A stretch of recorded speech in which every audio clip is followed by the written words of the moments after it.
Hari ini adalah hari pertama aku pindah dari kontrakanku yang dulu. Dikarenaan jauh dari kampus, akhirnya aku memilih untuk menyewa rumah baru. Dengan pendapatan yang pas-pasan, aku lebih memilih menyewa rumah yang terlihat tak terurus. Kebetulan sewa rumah itu jauh lebih murah dibanding harga sewa rumahku yang kemarin. Hanya berbekal uang 500.000 aku bisa mendapatkan rumah yang tergolong mewah, walaupun sedikit tak terurus dan berantakan. Aku saja heran, mengapa rumah ini terlalu murah untuk disewakan.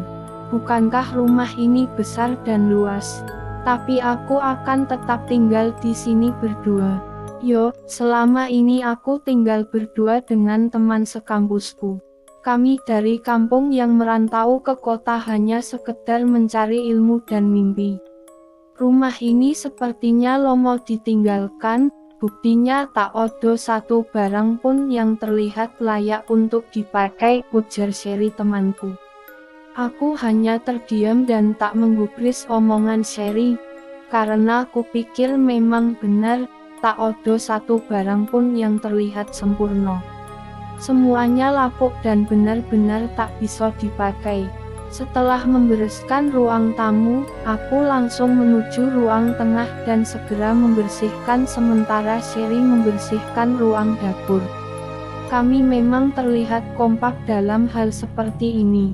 Hanya membutuhkan waktu sekitar 45 menit, kami dapat beristirahat di rumah ini. Untuk sementara rumah yang kami tempati saat ini adalah milik kami. Jam menunjukkan pukul 11 pagi, waktunya kami pergi bekerja. Aku bekerja sebagai penjaga buku di salah satu toko buku yang terkenal di kota ini, sementara Sherry bekerja di kafe sebagai pelayari. Dikarenaan hari ini Sherry masuk malam, jadi aku pulang kerja langsung kuliah dan pulang ke rumah cukup menyeramkan tinggal dan mendapatkan suasana baru di sini, di rumah baruku. Tapi karena aku termasuk orang yang cukup pemberani, walaupun sebenarnya ada hal yang aku takuti, aku tetap memberanikan diri untuk tinggal sendiri malam ini. Karena belum ada persiapan untuk pindah, jadi aku hanya punya barang seadanya untuk hari ini. Seperti alat-alat memasak dan peralatan untuk tidur serta pakaian. Jadi malam ini aku hanya bisa baca buku untuk menghabiskan malam. Di dalam kamar yang luas, aku merasa aneh. Aku seakan melihat sebuah sinar di pojok ruangan itu. Tepatnya di dalam lemari yang berumur sekitar 20 tahun, karena di situ terdapat tahun, yang aku rasa adalah tahun di mana lemari itu dibeli. Aku langsung menghampiri lemari itu dan membuka setiap laci yang ada. Aku melihat sebuah buku yang sudah usang. Buku apa ini? Dengan rasa penasaran aku mengambil buku itu dan membacanya. Halaman per halaman dapat aku baca dengan sempurna. Namun saat aku membaca halaman ke-14, aku mendengar suara keributan, seperti pertengkaran antara anak dan orang tuanya. Seperti buku yang aku baca saat ini, buku pada halaman ke-13 yang isinya perdebatan hebat antara seorang anak dan orang tuanya. Dengan rasa yang campur aduk, aku langsung keluar kamar dan menghampiri ruangan yang menjadi sumber keributan itu. Tapi apa yang aku dapatkan? Hanyalah keheningan. Lalu apa yang aku dengar tadi? Entahlah, aku sendiri saja bingung. Sambil menunggu jam 10 malam, aku pun tertidur dengan buku yang masih kupegang. Seiring berjalannya waktu, tak terasa kami sudah 2 minggu tinggal di rumah ini. Tak ada keanehan yang dirasakan Sherry tapi aku. Selalu saja ada keanehan yang aku rasakan di rumah ini. Rutinitas berjalan seperti biasa, kerja, kuliah dan pulang ke rumah. Itu aktivitas rutin aku dan Sherry, sampai akhirnya aku lupa menceritakan hal aneh yang aku alami di hari pertama kami tinggal. Dan seperti biasa, hal yang aneh terjadi lagi saat aku membaca buku itu. Yang lebih anehnya lagi, podo setiap halaman yang aku baca seolah odo kehidupan yang odo di hadapanku dan ceritanya sama persis dengan kisah yang aku baca di buku itu. Dengan rasa penasaran, aku mencoba menonton apa yang aku lihat. Dan dia, siapa dia? Wanita itu, apa yang aku lihat saat ini? Dia seperti bayangan menyerupai wanita yang aku kenal, Sherry. Yo, itu benar Sherry, apa yang aku lihat saat ini? Pertanda apa ini? Apakah benar wanita yang ada di hadapanku sekarang adalah Sherry? Aku selalu bertanya dengan orang yang ada di hadapanku, tapi mereka tidak memperdulikanku, seakan-akan mereka tidak melihatku. Apa ini? Aku langsung terdiam ketika aku mendengar dialog. Aku tak akan pernah bisa berhenti mencintainya, walaupun aku telah mati. Kata-kata itu selalu kuingat, kata-kata yang membuatku bingung dan penasaran. Sekejap pandangan di sekelilingku kembali normal saat aku menutup buku itu. Aku benar-benar tidak mengerti dengan buku yang ada di tanganku sekarang. Sangat misterius. Hari ini aku terpaksa bolos kerja dan kuliah hanya untuk melihat kejadian yang ada di buku itu. Dengan semaksimal mungkin, aku berpikir keras. Apakah ada hubungannya antara rumah, waktu dan Sherry? Aku akan mencoba mengungkap misteri ini dari awal. Beberapa waktu lalu Sherry mengajakku pindah rumah secara paksa. Walaupun dengan alasan tepat, tapi aku tetap saja curiga dengan dia. Aku mengenal Sherry Lavida tepat tanggal 13 Maret 1 tahun yang lalu. Di mana di tanggal itu adalah tanggal terakhirnya cerita di buku diari yang aku temukan itu. 13 adalah angka yang benar-benar sering muncul di buku itu. Dan yang lebih meyakinkanku adalah saat pertama aku melihat kejadian aneh itu, tepat di saat bacaanku terhenti di halaman ke-13. Apa artinya ini? Pikiranku terhenti saat HP-ku berdering, dan kulihat sebuah pesan di ponselku. Ternyata dari Sherry pesan itu berisi, "Van, mungkin hari ini aku pulangnya agak malam yo, aku lembur." Itu pesan yang aku baca dari Sherry. Malam ini aku sendiri. Karena rasa penasaran yang begitu kuat, aku rela malam ini gak tidur untuk menyaksikan kejadian. Beberapa tahun yang lalu di rumah ini, aku mulai membaca dari halaman 14, halaman yang kemarin sempat terhenti. Hari ini aku bertemu lagi dengannya di suatu tempat. Aku senang karena masih bisa bertemu dengannya, walaupun pertemuan itu berakhir dengan pertengkaran yang amat hebat dengan kedua orang tuaku. Orang tua yang tak pernah merestui hubunganku, orang tua yang egois dan orang tua yang... Aku berhenti membaca ketika aku melihat bayangan Sherry Odo di hadapanku. Dan apa yang aku lihat? Sosok orang tua yang sangat marah dengan anaknya, dan anaknya itu adalah Sherry. Ayah tidak melarang kau mencintai seorang lelaki, tapi jangan dia. Itulah kata-kata yang kudengar dengan jelas, dan setelah itu semuanya samar terdengar. Aku mencoba membaca kelanjutan bacaanku tadi. Orang tua yang sangat keras. Apakah aku pantas membenci ayah dan ibu karena mereka menentang cinta kami? Cinta yang kami jalani 2 tahun lamanya. Apakah harus berakhir dengan kematian? Waktu yang lama, pikirku. Aku melanjutkan bacaanku ke halaman berikutnya.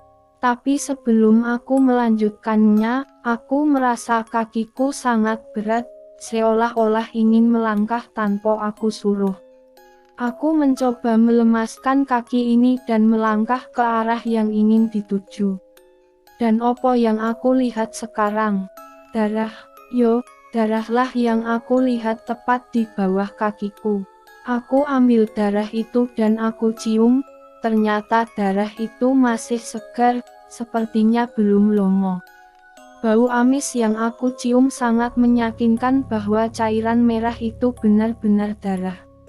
Petunjuk apa lagi ini? Aku benar-benar bingung, dan aku tak tahu apa yang harus kulakukan sekarang. Jam menunjukkan pukul 2 pagi. Aku masih saja membaca buku itu sampai halaman terakhir. Aneh, aku tak menemukan halaman yang ke-20.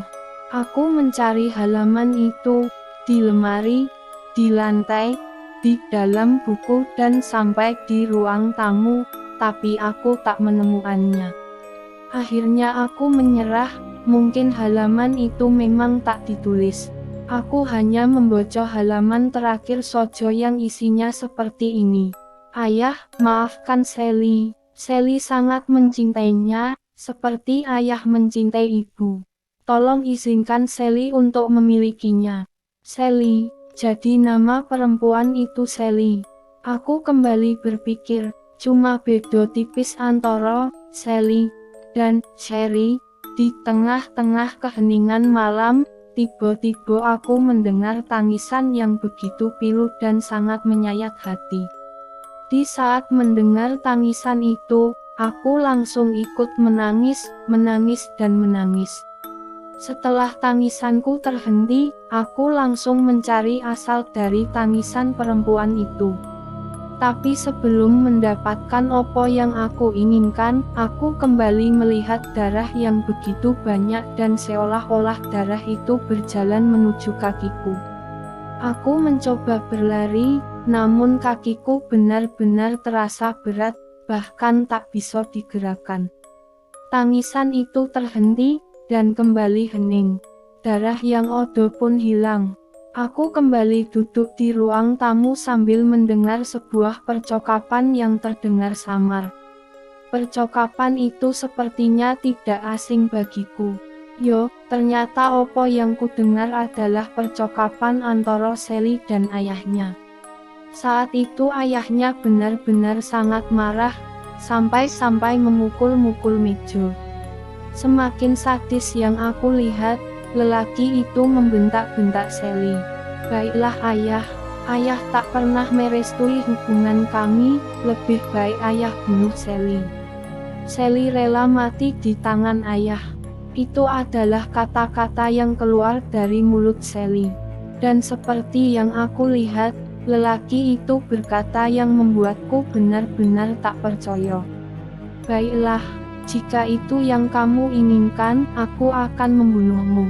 Itulah kata-kata yang membuatku takut untuk melihat kejadiannya. Apa yang aku lihat sekarang? Semuanya seperti nyata. Lelaki itu langsung membunuh Sally dengan cara yang begitu sadis. Darah yang aku injak terasa masih segar, dan itu adalah darahnya Sally. Aku tak sanggup melihatnya. Sally mati di tangan ayahnya sendiri. Sungguh sulit untuk dipercaya. Lelaki itu membunuh dan mengubur Sally di rumah ini. Tepat di ruang yang aku tempati saat ini adalah ruang di mana terdapat jasad Sally. Malam ini kurasaan sangat panjang. Aku bisa melihat kehidupan Sally beberapa tahun lalu. Sungguh tragis. Hari ini aku kembali melakukan aktivitas seperti biasa. Namun pas aku buka pintu kamar, aku mendapati selembar kertas yang berisi, "Tolong bongkar tempat ini." Kalimat itu seperti ditulis dengan darah. Aku kaget, tapi penasaran juga. Akhirnya aku memutuskan untuk membongkar ruangan itu, walau tanpa sepengetahuan Sherry. Aku mencoba membongkar tempat itu bersama teman-teman kampusku yang lain. Dan betapa kagetnya aku saat mendapati songgok tulang belulang yang terbungkus dengan plastik hitam. Apakah benar tulang belulang itu adalah kepunyaan Sally? Aku langsung memanggil ustadz dan warga sekitar untuk melihat apa yang aku temukan hari ini. Kami langsung mengubur tulang-tulang itu selayaknya menguburkan jenazah yang masih utuh. Rumah itu pun akhirnya dievakuasi. Dan untuk sementara aku tinggal di rumah temanku. Tapi ada yang aneh dengan semua ini. Saat aku merasakan hal aneh di rumah itu, selalu saja tanpa hadirnya Sherry. Apa maksudnya? Sherry, apa kau melihat Sherry? Tanyaku kepada teman-temanku yang lain. Sherry siapa, Van? Tanya temanku. Sherry teman kampus kita, temanku yang tinggal di sini bersamaku, jawabku. Van, selama ini kau hanya tinggal sendirian, jawab temanku. Opo, jawabku kaget, tinggal sendiri, jadi siapa Sherry yang aku kenal itu? Di saat aku bingung, tiba-tiba ponselku berbunyi.